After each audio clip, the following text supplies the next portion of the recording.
Welcome to the Kop TV, the voice of football's most famous stand.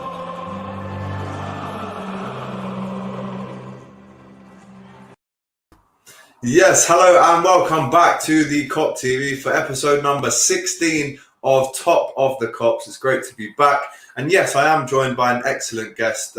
She's made great inroads at the Anfield Wrap. She's a red through and through, hailing out of Highland, so you know she's a real scouser as well. It's Lizzie Doyle from the Anfield Wrap. How are you? I'm good. How are you? Thanks for having me. No worries at all. Thank you very much for coming on.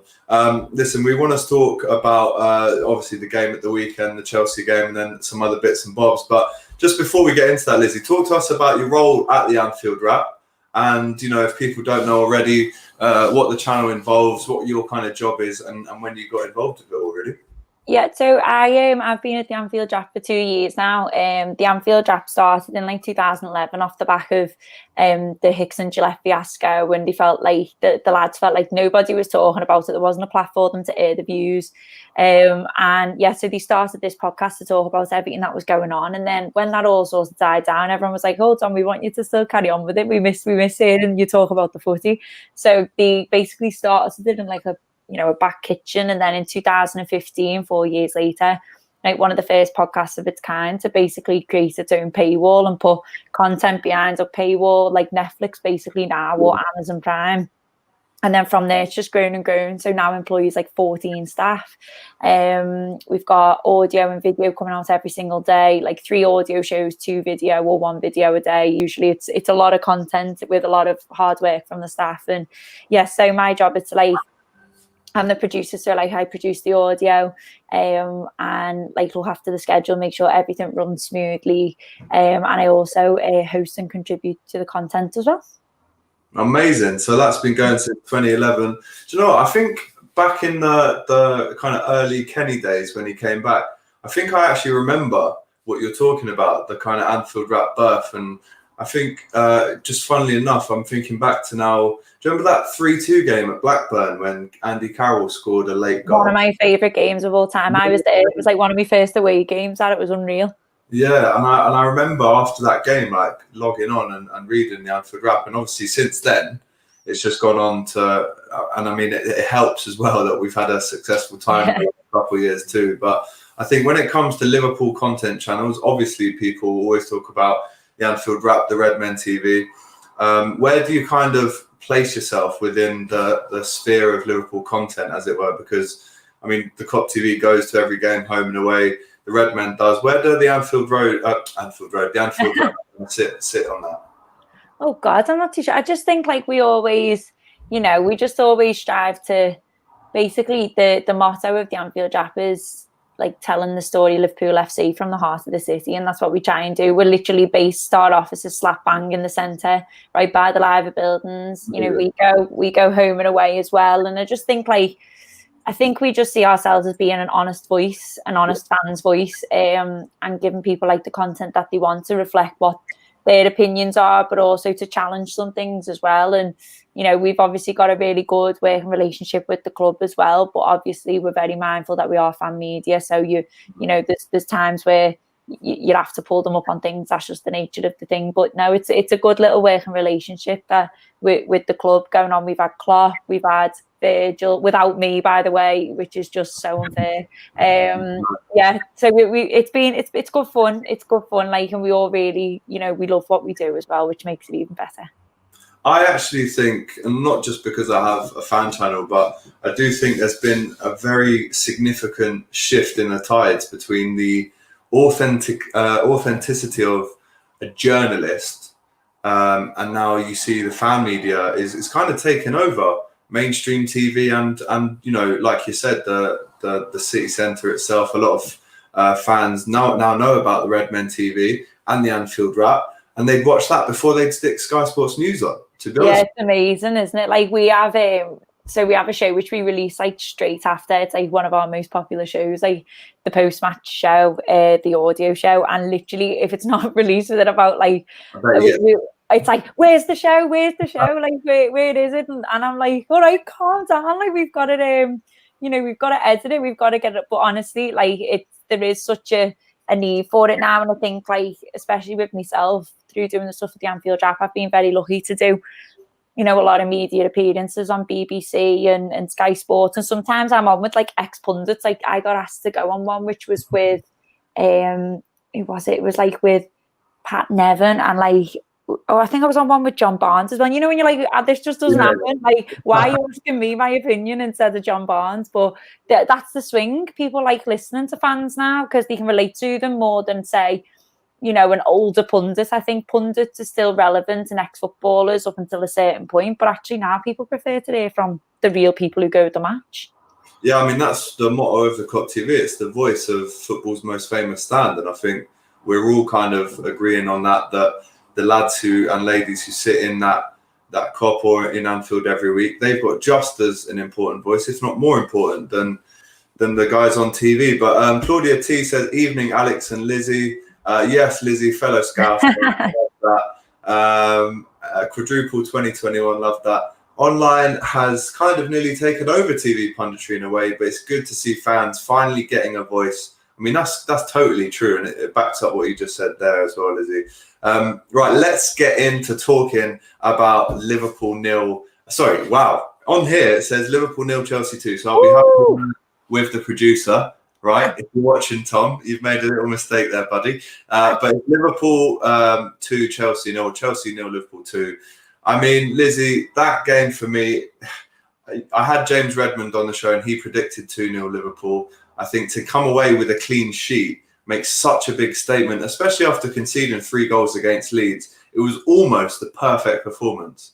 Yeah, I think it's perfect in the circumstances though. Like, and I don't think anyone can chat about the 10 men thing because I still think Liverpool would have come out on top. I mean, I predicted 2-1 because I wasn't too sure after the Leeds performance, but also the performances after lockdown and the sort of struggles with defence. But as long as we won the game, I was happy. But the manner in which they won it was brilliant. It was a proper marker. I think it was a stamp to say, like, you know, all that sort of stuff you've been chatting about us, it's a load of rubbish. Like, we were just fooling you, really. But I think it's really important that, like, all these pundits, and I think even a lot of fans, naturally, because of the transfer window with Chelsea, were really sort of, you know, putting Chelsea up there with potential challenges with Liverpool and City. Could they do it because of the players they've signed? They've spent a lot of money. They've signed some brilliant players. But it's all well and good signing players, but if they can't play together, it's not going to do you any good. Now, that's not to say that they're not going to play very good for the rest of the season. I think we played Chelsea at the perfect time, if you're asking me, where they haven't had time to click and come together and get a team together, the best 11 out of, you know, they've got available. So I actually think it was just a really big statement from Liverpool, and I think it was good to sort of sit back and then relax and watch Man City the next night, just knowing, you know, you've got the 3 points and a clean sheet in the bag. Yeah, you can see the title here. It says Chelsea got dealt with. And to be honest with you, Lizzie, if they did get dealt with, I'm not saying that in a disrespectful way. I think even an ardent Chelsea fan will come away from that game knowing that apart from maybe twice when they got in behind and Fabinho dealt with Werner, they didn't really offer too much. Obviously missed the penalty. But let's talk about the main man, Mr. Thiago Alcantara. By the way, that song, the Gibson Brothers, Cuba, the streams have gone up 4,000%. Would you believe that? So 2,000% are probably down to me. My mum hates that song now, to be honest. But the boy Thiago, it's the most passes in 45 minutes since passing stats began in 2003. I mean, how good is he going to be? I mean, he's already world class. Can he actually, you know, higher his ceiling? I mean, it's so hard to say when someone's at that level, but I think he's never played under Jurgen Klopp. I think Jurgen Klopp gets every last little ounce out of a player, and even though he's been playing to a world-class standard, like he won't ever have to work harder than what he'll have to do for Liverpool, and Klopp will teach him the way that we play. And to be fair, he fitted in perfectly, didn't he? And he'll know the score, but I think there's absolutely nothing to say that he can't improve even more. And that's scary. Like, that's really scary for us, for everyone else, but it's just so exciting. I was beside myself, you know, when it got announced. And when he come on or when he was on the sidelines, I was like, wow, you just look amazing in this shirt. Oh my God. And it was just a lovely sight to see, because it's this thing that's being talked about for so long, and will it happen, won't it happen? And then it just went 100 miles per hour, didn't it, last week on Thursday? We were flat out in work, and it was just amazing to see him come on, because I was thinking he might get 10 minutes, but to come on at half time and just look like he'd been in the team for years. Yeah, it's very rare that you see that from a player, I think, into a team as good as Liverpool, who I think is still the best team in Europe. Yeah, I mean, I obviously agree with you, but I actually tweeted when it was all confirmed on Thursday that this is the biggest name signing Liverpool have ever made in their history. Yeah, you can bring in Alonso, Torres, Suarez. None of these guys had achieved anything really until, they came to us. Obviously, Torres didn't win any trophies, but you look at a player who is at the peak of his game, 29, won the Champions League, won about 11 leagues. I'm trying to think, please correct me if I'm wrong, but I can't think of any other player who's joined Liverpool at this time. I agree. I think so myself in terms of my lifetime. Now, someone come up with a good shout, and I completely and utterly understand it, even though he's not up to the level of Thiago. But when Liverpool signed him, the hype was huge. Was someone brought up Stan Collymore, and I thought that's a good shout. Because when they signed him, the amount of money they were spending, and everyone was so excited about that. I mean, my dad will always go back to selling Keegan and getting Dalglish as well. So there are ones I think there are definitely ones that you can bring up. But in terms of my lifetime watching Liverpool and the Liverpool team that I know, this is by far the biggest signing in terms of someone who's readily made, world class, not ready to be baked in the oven, one that's come out fresh. Do you know what I mean? Because I think the only one you can compare, I think there's two, I think Alisson is probably the only one I can think of, because obviously Liverpool signed Karius in the very Liverpool way of, let's get someone in fairly young, he's got potential, we'll get him up to a standard. Turns out he was crap, and then had to go out and spend a lot of money for a ready-made world-class keeper. And I think that's the only time I've really seen it in recent years. And I think Torres was on the brink of becoming something in Liverpool, give him the boost. I think they're the only two you can compare them to. Yeah, a shout here from it's a good shout, that. He says Morientes, I think he'd won the Champions League with Real Madrid when he came to us, but he's kind of over the hill a little bit, I think, in 2005 when he joined Liverpool, maybe. It's a statement that Thiago wanted to come to us. I mean, in the same tweet, I said the monumental shift that has now happened is that players, instead of wanting to leave us, they're joining us. It's amazing, isn't it? And Dicko, great comment here. 10 years ago today, we lost to Northampton in the League Cup at home. I remember that game. It was fucking dreadful. I mean, Milan Jovanovic. I'm talking, Jay Spearing, bless him. I'm talking, do you know what I mean? Where we've come in the last 10 years is unbelievable. Let's talk about the game again. So obviously the match winner, Sadio, many players and fans alike have said how good he is. Cesc Fabregas said, I'll say it again, he's the best player in the league. I mean, Carragher made a very bold claim and said, listen, when Mane leaves and they're doing sort of, best Liverpool 11s of all time, he overtakes John Barnes in that conversation when it comes to that left wing position for Liverpool. I mean, that's a huge shout, but he's not far off. And actually, Mane now has more league goals, I think actually the same league goals as Torres did for Liverpool. Yeah, it does. Yeah, it is a big shout, but I get it. But I think, I mean, I don't know, John Barnes was meant to be amazing. What I would have give to watch him in his pomp, I think, honestly, everything I heard about him. But I think a lot of these players have got to be in with a shout, which might sound bold.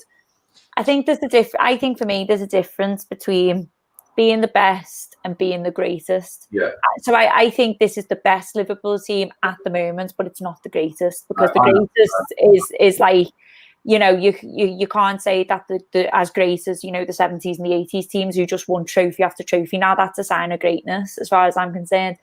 Now, we haven't seen that for years, and you probably won't see that in any football team again in terms of that sort of long reign. So this might be classed for us as greatness, but I think they're the best, and I think there is a difference. But I also think that modern football doesn't allow for really legends anymore. Players who'll stay years and years and years. I think obviously Jordan Henderson's been here a while. There's a couple of them who've stayed for a bit, but usually they'll move on. That's just the way it is. But he will be remembered as one of the best, because the thing is with Mane, and I've said it, but loads of other people have said it. I think on the same programme, it was Carragher said on his day he's the best in the world playing on the left-hand side. And I just think, like, you know, you're looking at, is he like Lionel Messi in that there as well? Aren't you in the same sort of position? And I don't think, I completely agree with the statements. I think on his day he's unstoppable and one of the best players I've seen play for Liverpool. He's absolutely incredible. He's incredible. He is. I've run out of words. One guy who we just mentioned there, Torres. I was asked today, I did a podcast and they said Suarez or Torres in their prime. And Lizzie, have you watched the new Torres documentary? No, I haven't yet. I really want to, because Torres was my first love, you see. So I fell in love with Fernando Torres, like, deeply. He was my first football attachment. But, like, the thing is, because I only started watching football, because it sounds stupid, but because I'm a girl, like, you don't really get into it as young as, well, I didn't get into it as young as, you know, my brother, because I was too busy off doing whatever, you know, all my mates were doing it. It sort of took me quite a bit to grow up and realise it was something I was interested in. So actually I didn't hook on to footy until like the Istanbul year, because I just understood something really exciting was going on. I was about 9, I think 10. And then it wasn't until Torres signing for us in 2007 that I was just like, he basically hooked me, and then I was done for. So it's going to bring back a lot of painful memories, I think, when I watch it. I watched it. It's an hour 47. It's on Amazon Prime. It's called El Último Símbolo, which means the last symbol.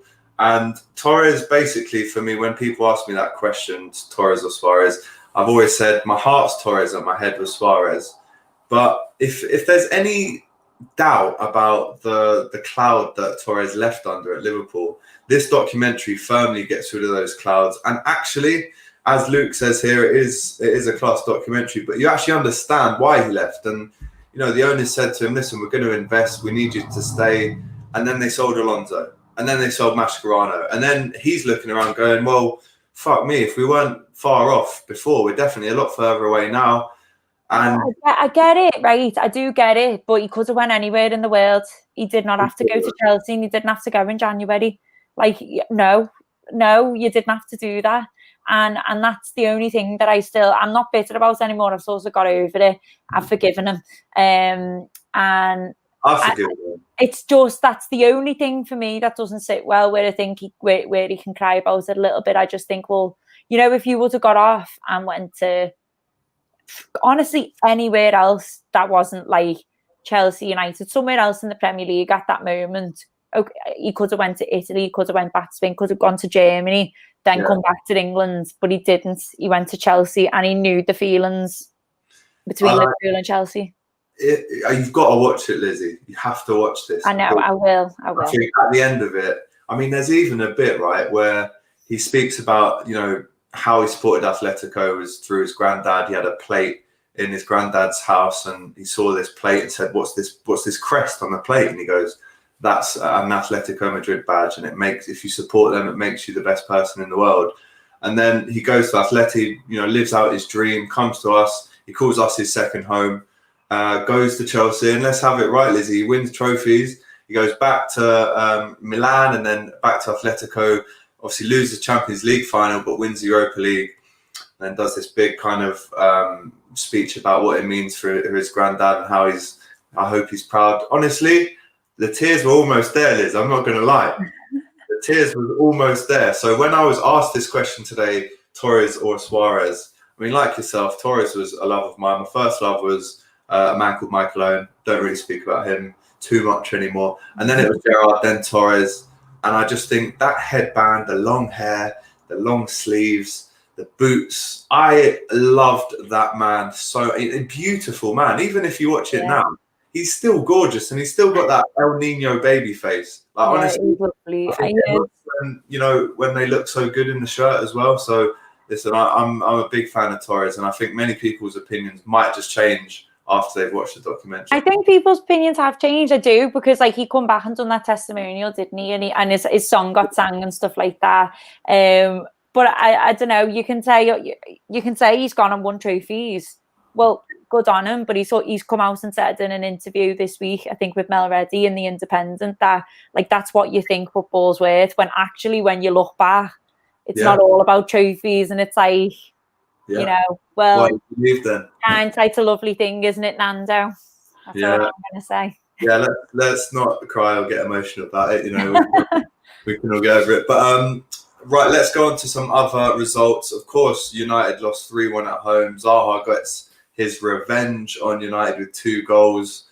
I mean, there was so much talk about the signings that United were going to make.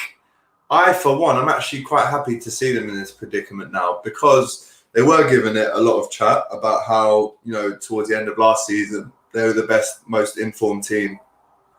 Not being funny, but after Jadon Sancho, if I was Jadon Sancho, no, I ain't going there.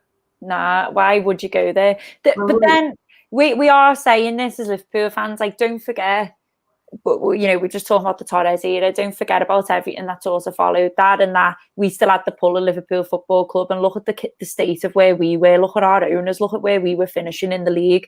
We were in a much worse position than what United are in now, or have been for the last couple of years. Even when United first went bad a couple of years ago, they still weren't in a bad place as what Liverpool were.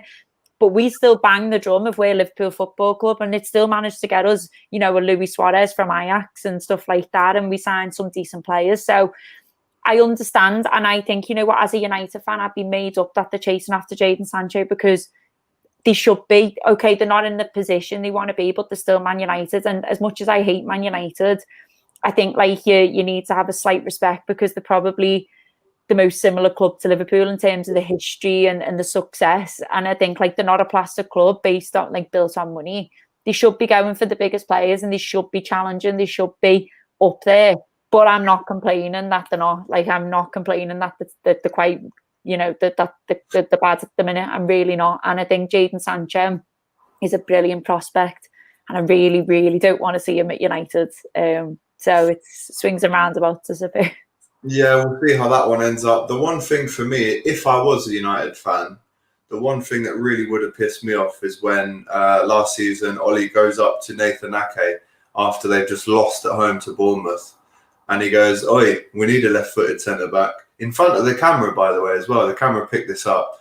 That's embarrassing. First, because, I mean, you just don't air your laundry like that. It's tapping up on camera. It's a bit stupid, actually. But second of all, Ake's going, "Mate, I'm going Man City. Like, I ain't coming here. You mad?" You need a better manager, like, if you as well, because you can try and attract all these players.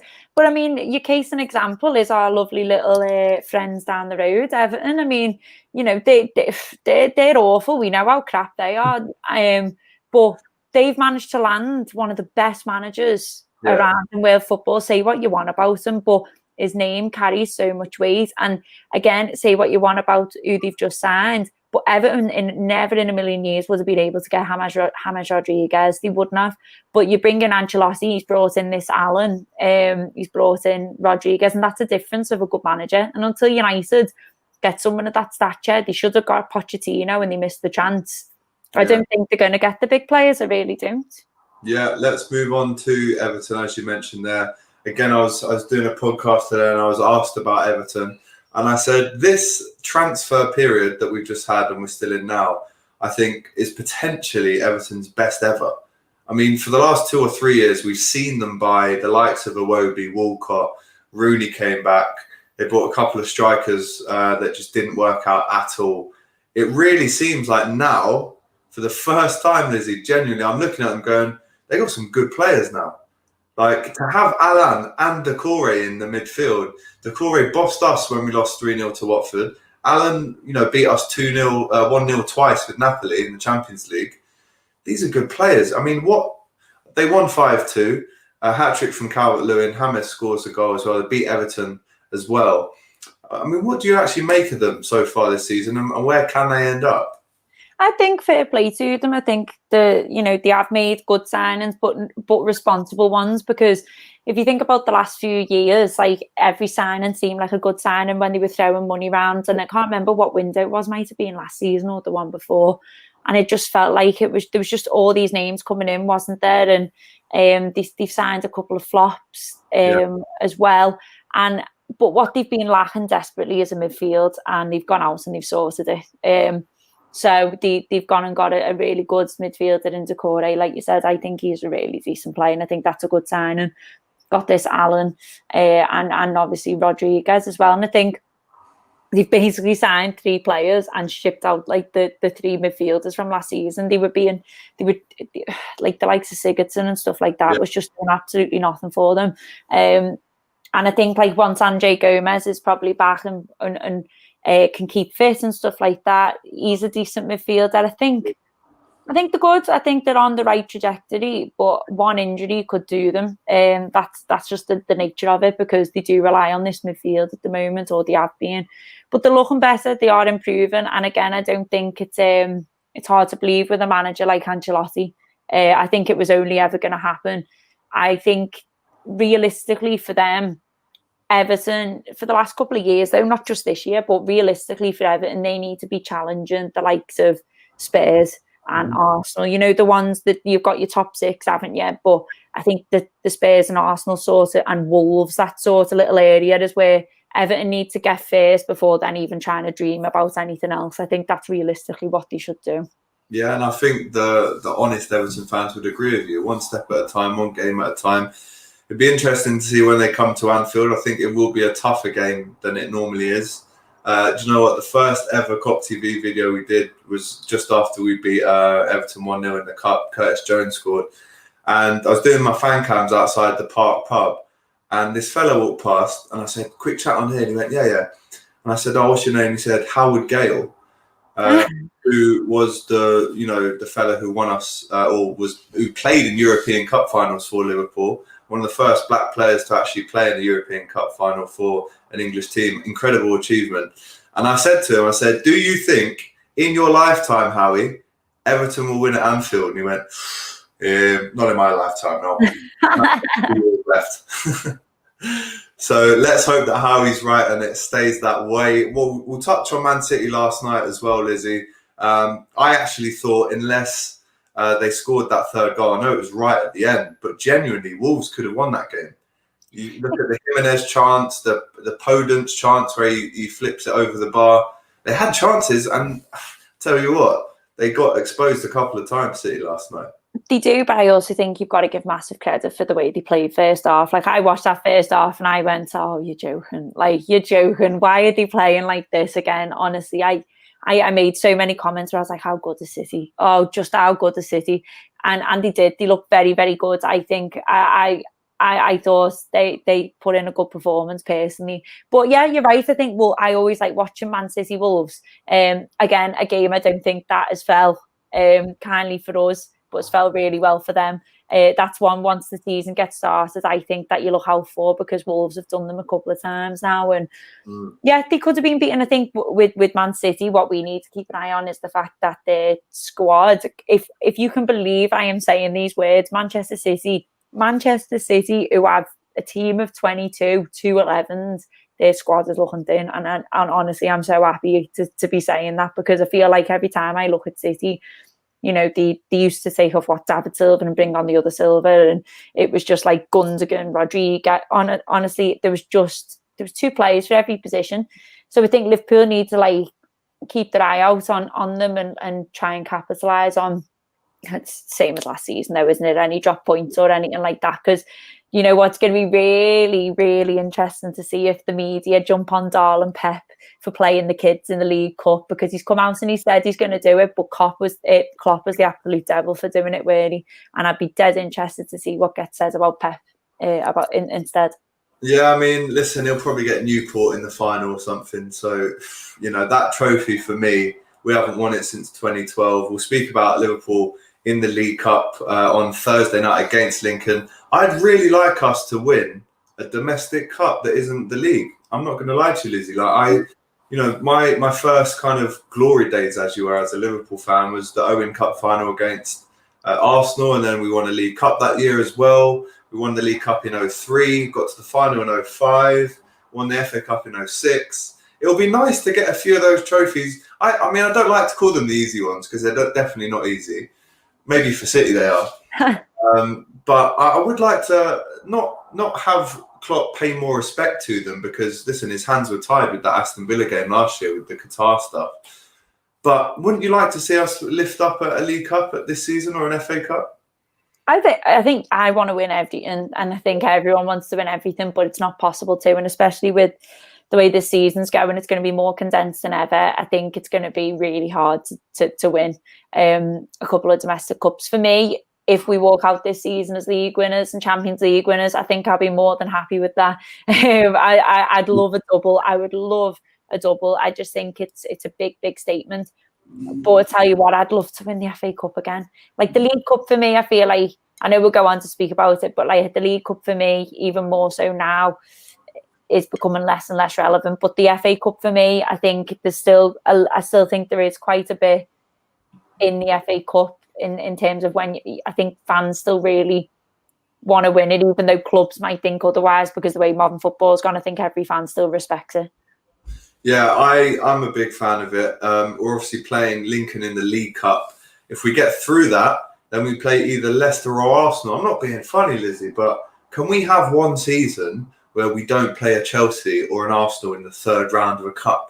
I feel like all we're doing is playing Arsenal, though. We've played the Community Shield, playing them next game, going to play them in the League Cup again. Played them in the League Cup last year, Chelsea in the FA Cup last season as well. I mean, we're talking about it like we've already beaten Lincoln, which we shouldn't do. I mean, I was at the Shrewsbury game earlier in the year where, you know, we were 2-0 up and we draw 2-2. So we can't take these games for granted. But I do think this will be a great chance for us to see the likes of, I mean, we can name them, Jones, Minamino. I'd love to see Jota in there as well. What's your prediction for that game? I mean, will he play those kind of players, do you think? Yeah, he's going to play his B team. And actually, weirdly, can't remember what game it was. I think it might have even been the Arsenal game. There was a couple of games last season in the League Cup and FA Cup that I was actually not usually excited for, because how good this Liverpool team is and the sort of fringe players. I was like, I can't wait to see, you know, X play and whatever. So I think you'll see the fringe players. But I've already tried to do this. I've already tried to pick a team, and actually, do you know what? Like, we've got quite a lot of players. So, I mean, I haven't seen the lineup for the under-21s. They're playing now against Wigan in the EFL Trophy. I'd be interested to see if Elliott started that game, because if he is, I doubt he'll be playing on Thursday. But if you think about it, the front three, you forget, like, he's gonna have to play Origi. Yeah. He's gonna have to play Minamino probably, and then I'd say he'll play Jota. So I imagine that'll be the front three. Then your midfield, you're going, right, well, James Milner will have to play. Okay, sound. And then Curtis Jones will have to play. So that's another one. But then you've got like Shaqiri's, isn't he? So all of a sudden, like I say, Harvey Elliott's just still not even in the picture at this moment. I mean, I even said, like, sometimes he leaves a couple of big names on the bench. I wondered if he'd leave like a Naby Keita on the bench, because I think he's I'd have him now with Thiago in as a fifth choice midfielder. So will he feature? Will he appear? It's the back four that's interesting for me, because obviously we're going to have Adrian, we'll have Smikas, and we'll have Williams. So who's the centre half? So like, I think we'll play Virgil, you know. I think because Gomez and Matip were both out of the Chelsea game, there is a shout for Virgil. There's a shout for Billy as well, unless he's playing. Nat Phillips will play. Yeah, well, exactly. Nat Phillips. I mean, again, Nat Phillips played in that Everton game that I referred to earlier, and he was okay. But I think, unfortunately for Nat Phillips and the likes of Grojic, who's still at the club, you know, all these guys, we've really got 2 weeks to get rid of it. You know what I mean? Yeah, I forgot about that. I completely forgot about him. Wilson, Brewster. So, you're spoiled for choice, aren't you? Like, we're spoiled for choice. I'd say at this point. It's exciting. It's so exciting, and I'd love us to really make a statement tomorrow. Listen, it's Lincoln, but we've played teams like this in the past, as you've seen with the Northampton shout 10 years ago, where we lost the game. So I would like to see, obviously, a win, but I'd like to see a big win tomorrow. Thursday, sorry. I'd like to see a really convincing one leading up into the big game on Monday. I think it gives them confidence. I think it gives them fringe players something to like play for and something to fight for as well, because this is their opportunity. Like, if I'm Rhian Brewster and I'm getting picked and you know, he's being linked away, with all these clubs, he's got to try and put in a shift, hasn't he, to say like, got a window there to score some goals. And I think like with Lincoln, obviously we should beat them, but Lincoln got promoted, didn't they, last season, and actually played really good football and won a lot of games.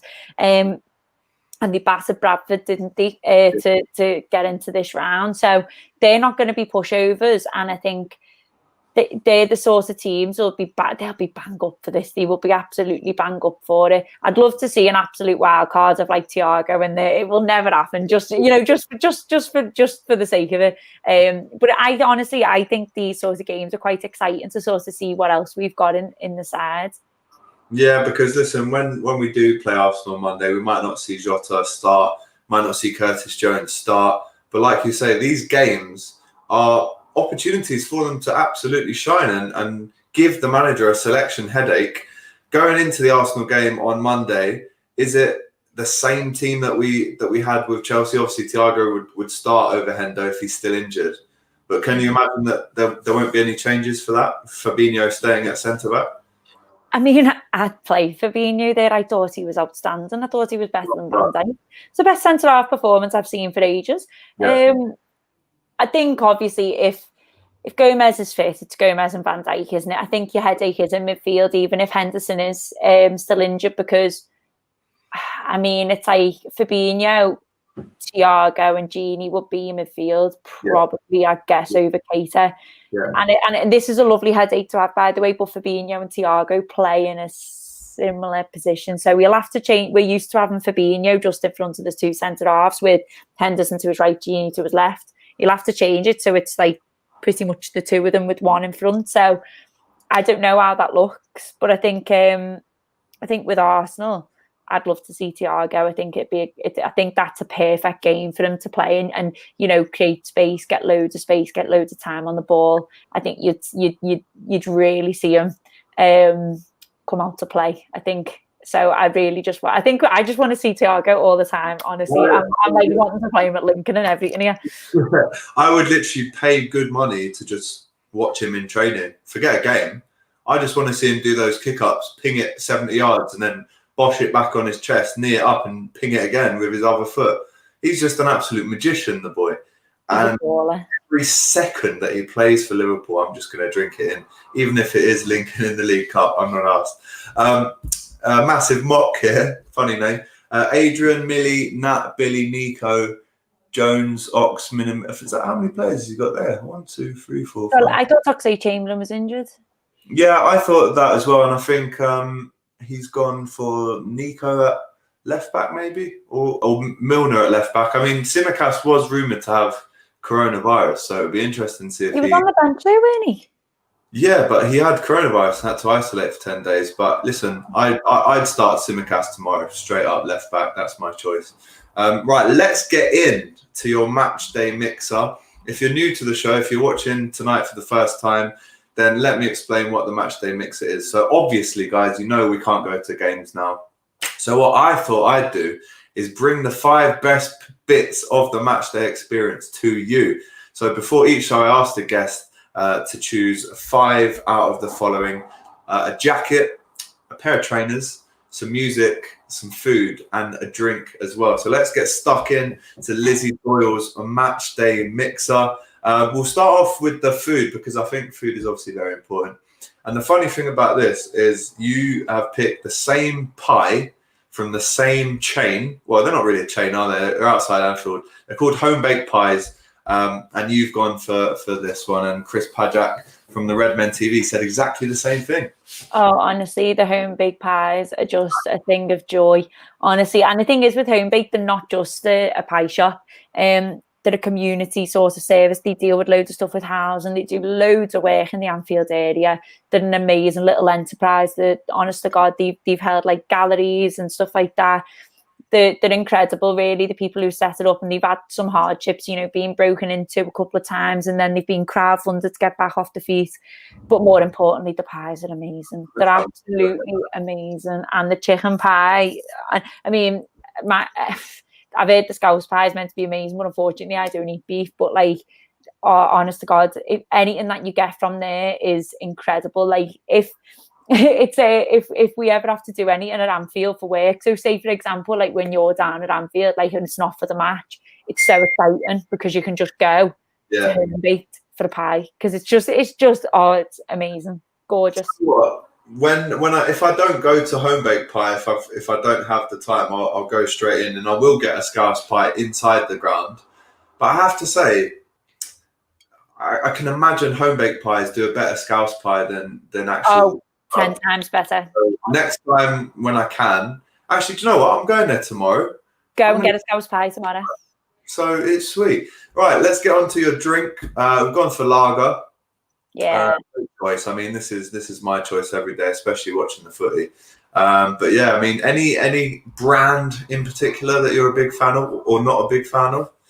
I mean, around Anfield, I don't think there's many like decent pints. Yeah, in terms of like the actual quality, like you just go, you go into the pubs, aren't you? And it's just whatever you're given. So it depends where I'm going. Sometimes, like I do like going to Tia beforehand. I think it's a good little atmosphere, loads of space outside. And I usually just get like, I don't know, what is it? I think it's San Miguel. You know, it's not an amazing, but it's not what I'd choose. Like, my favourite sort of like, I love an Estrella. Well, Estrella, sorry, but like obviously I say Estrella.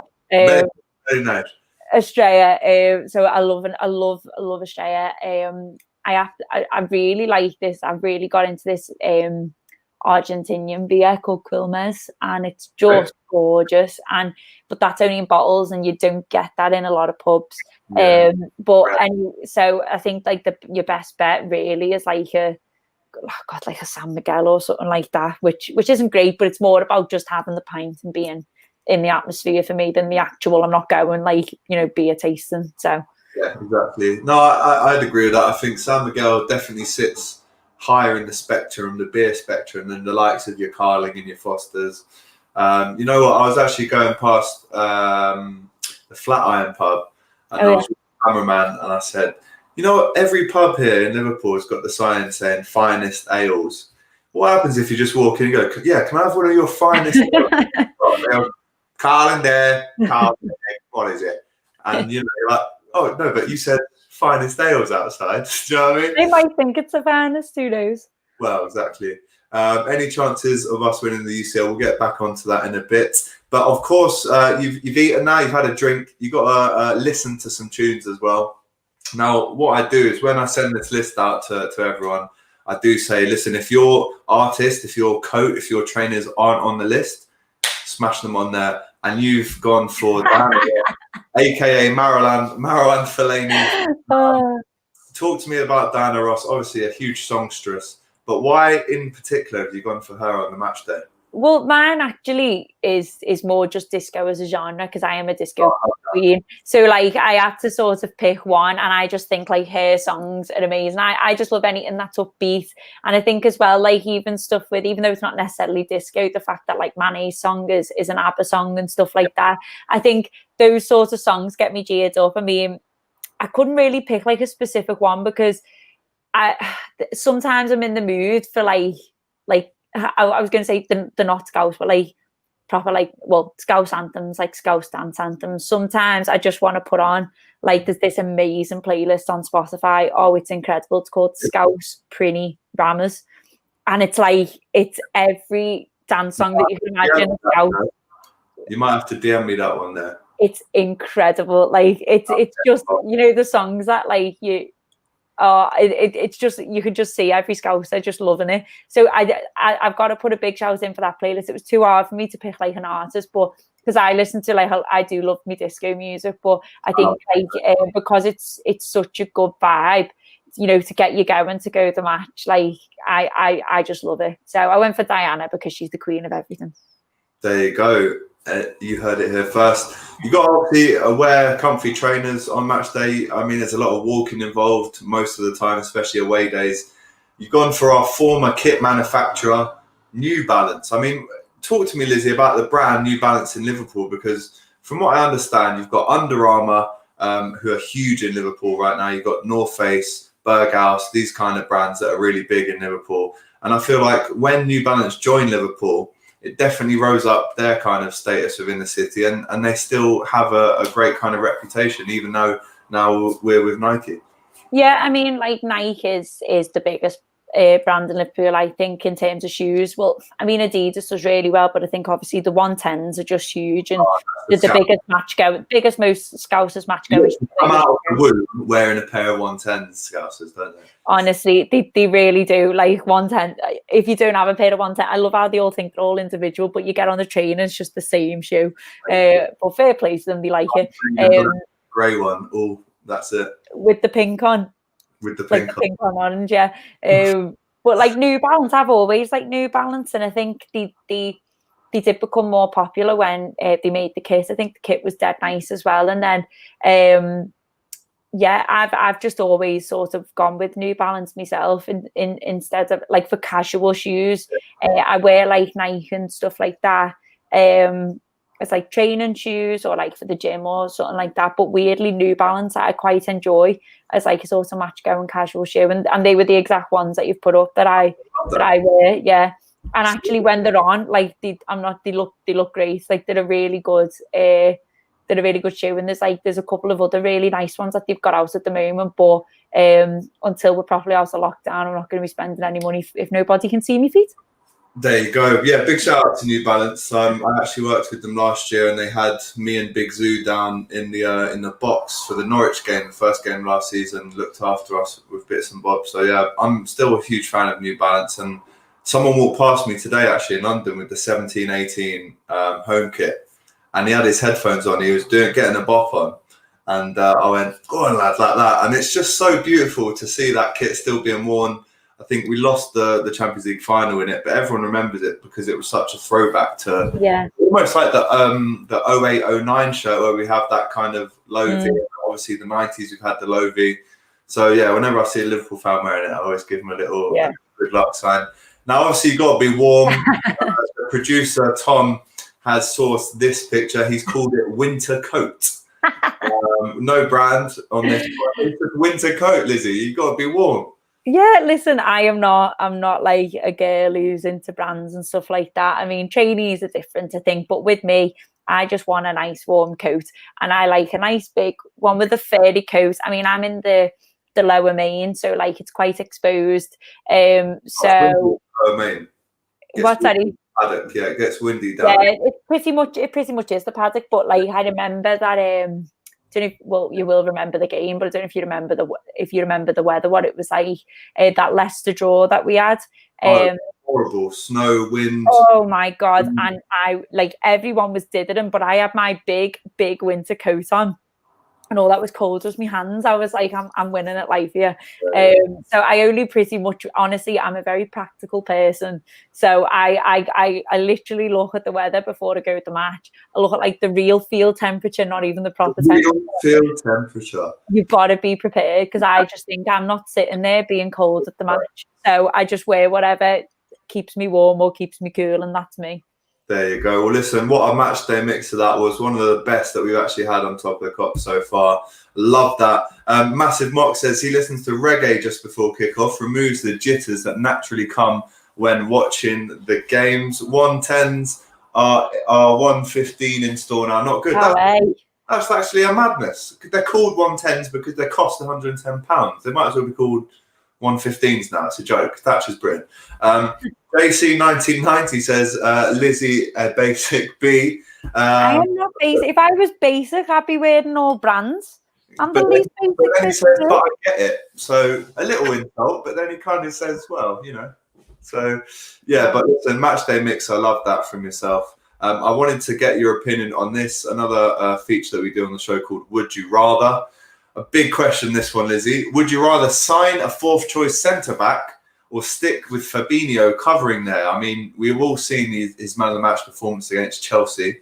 Are you happy to keep him there now in fourth choice?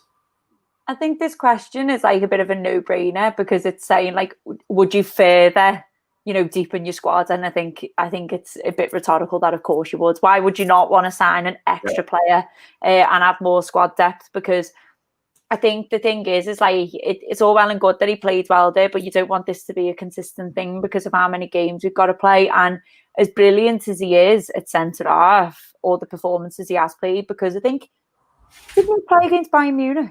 He did, and had a great game there. Yeah, did he kept a clean sheet at Anfield as well? Yeah, and then 3-1 there, I think it was. So he's proved that he's proved that he can play at centre half. But the thing is, it's a compliment to him is that you lose him in his defensive midfield position. So I think maybe it could be something that they cleverly pick and choose. For someone, if I think because of his position, he wins the ball further up and stuff like that. So if there's an opposition where you think, yeah, okay, let's do that, then great. But I think we need a fourth choice centre half, and I'm just not sure if Nat Phillips is that. Yeah, I'd have to agree. Let us know in the comments, guys, what you think. Would you rather us go out there and buy a fourth choice centre back right up until the deadline finishes, which is October the 6th? That's how long we have to do that if we are going to do it. Or should we stick with Fabinho covering there? Let us know in the comments, where A. Rushan here says Nat Phillips deserves a start. He probably will start against Lincoln, we think.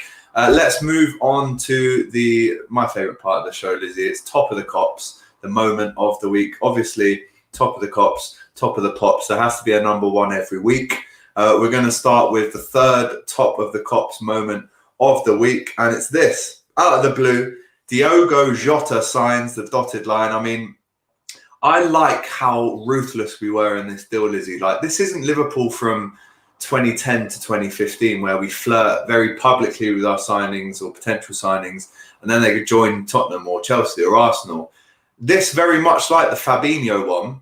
We've just gone in and got our man, paid the money, and got out of that boardroom and come back with a great player. Yeah, I think ruthless. Honestly, ruthless. I think, like Michael Edwards, if you ever tried to walk into try and get a car, you'd end up walking out with a banger and pay 50 grand for it with him.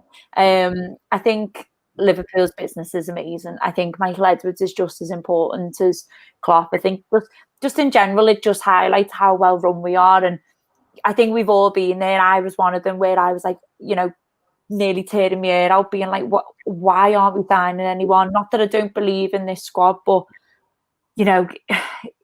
sometimes you just need to freshen things up. And the way that they pulled off this Jota one was really impressive. And I think, what's really impressive about it is it links into, I think, Tsimikas as well, because with him, obviously they went for Jamal Lewis, Norwich City went, and I think rightfully so, said, no, we want like 20 million. They need to make the money on him and he's a good player. And Liverpool just went, no, okay, next, right, we'll have Tsimikas for 10 million. And it was done. And what happened here is that Ismail Assar, Watford were just demanding too much money. And I think with add-ons, it was coming towards nearly what basically Everton got for what they got for Richarlison, basically. And Liverpool was just like, no, because I think he was number one choice, Ismail Assar. But then it just wasn't working out. So they'd done what they'd done with Tsimikas and went, okay, no, that's fine. We're not going to deal with it. Next, Diogo Jota. But the business that they've put in place is these players blind to literally go to Bayern Munich. Oh, we can't afford 30 million for Thiago. But then he sees that they're paying 45 million for Jota. Oh, amazing. And then they sell Hoover for 13 million, 9 million up front, and literally use that money to pay for two players. It's honestly. Someone commented on my stream the other day, they said Michael Edwards would persuade me to spend 20 quid on a Freddo. And I think that's pretty much where we are right now. The kind of business that he's done, the players he's brought in, the players he's let go of. Unbelievable business. Number two in top of the Kops moments this week was Thiago breaking the passes record. We mentioned it earlier on in the show. I mean, Lizzie, when you saw Thiago warming up on the side, getting the full Klopp hug treatment, the way he looked up at him, I mean, I want someone to look at me the way Thiago is looking up at Klopp. Oh, he's so teeny as well. I didn't realise that he was only quite ditty. He's 6'4" though. I know, but Thiago's small, God love him. Like, but honestly, he just oozes like confidence and class, and just you can tell he's a winner. I think that's what's really I don't know. I just think everything about him, he comes across as a winner, and I think people have got a little bit too excited by his first 45 minutes and saying like, you know, he was head in the ground shouting, "Go on, Robbo, yes, Robbo." But then I think like, well, that's what he should be doing. And getting excited that he was screaming for a red card. But again, I'd be more concerned if he wasn't. So, but I didn't expect to see him at half time. So to see him warming up to come on, it was just like, here we go. Let's see what this is all about now. Yeah, new era of domination, hopefully. You mentioned it just briefly there, but the top of the KOPS moment this week is when Jurgen Klopp turns round to the staff and the players on the bench at Stamford Bridge when he hears a few of them. We don't know exactly who it was, but there was definitely some clapping coming from that Liverpool side. Klopp turns around from the touchline and shouts, "Are you crazy? We never, ever do that, okay?"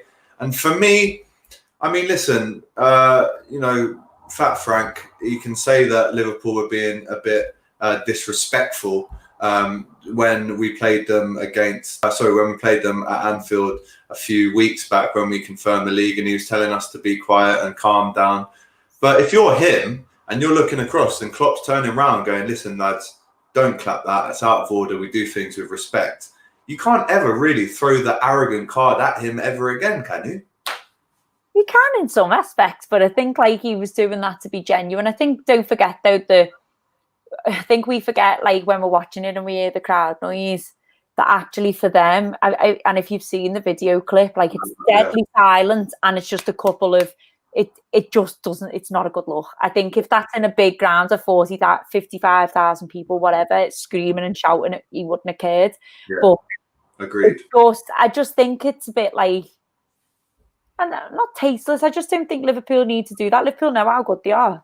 I don't think they need to clap a player being sent off. And I think he was bob on, and I will put my house on it that it was Curtis Jones. I just think about it was Curtis Jones standing up going, "Yes, lads." You know, I get stuck into him, F off referee. I think Curtis would have been, I think because he's your Liverpool fan at heart, isn't he? So he watches it not only as a player, but as a fan. So I'll put my money on it being Curtis who's causing murder. I would as well. Listen, that rounds it off for today. Listen, a massive thank you, Lizzie, to yourself for coming on. We've almost been on here for an hour. I could talk to you about Liverpool all night long. But talk to us about where we can find you on socials and what we can look forward to with the Anfield Wrap as well. Yeah, so I'm on Twitter, just my name at Lizzie Doyle. So with the Anfield Wrap, like the reaction stuff that we had to Thiago and Jota is amazing. Like we worked really hard on it, and we've got like reaction from football fans. So we got like a Barca fan, we got a Bayern Munich fan, we had Rafa Honigstein talking about him. We got loads of Wolves reaction from talking about Jota. We've got all the post Chelsea stuff. So we've got the post match show, post match pint, the sort of review and more analysis of it, and then we're building up to Lincoln, building up to Arsenal, and we just keep going and going and going till the end of time. And like I say, we're quite relentless. We're putting out 2 to 3 podcasts a day. So it's £7 or £10 subscribe. But if you download the Anfield Wrap app, you get, and you haven't used it before, you get free tokens to experiment with a couple of shows. So you can listen to 2 or 3 shows for free, see if it's for you. If not, there's loads of good content on the app. We do 2 free shows a week as well, and a couple of free videos as well. So yeah, definitely get stuck in, see what you think. Content just coming out of I think when people say like, "What's the plan?" I mean, there isn't a plan. It's just keep going, isn't it? Until the end of time, like you say. Like, when is football gonna fucking stop? Exactly, and especially with it looking today with the announcements that we're not going to be back in the stadium for a minimum of 6 months. So for me, I feel like that's this whole season just gone. I think this is the time where you probably want to be listening to, you know, other football fans. If you're someone who was missing your match day experience of going to the pub or something like that, it's a good place to sort of listen to people who are like you and love the same thing that you do. That's it. Love that. JC, one final comment says, "Go Liz, go. We'll see you on the Anfield Wrap." Love that. Listen, guys, just to remind you, I'll be outside Anfield tomorrow night with James Redmond, talking Lincoln, talking Arsenal, also on Sky Sports News. Then Thursday, we film with the AFTV guys for a preview, looking ahead to Monday. And like Lizzie said, it's just constant work. But a massive thanks again, Lizzie. Thanks for coming on, and we'll see you soon. Thanks for having me. No worries. All the best. There you go then, Lizzie Doyle from the Anfield Wrap. If you're not on there already, please do get on and check it out. It's a great site. And like I said, that's quite enough for me tonight. I need to go and get a scrap. So yeah, all the best and take care. We'll see you soon. Bye.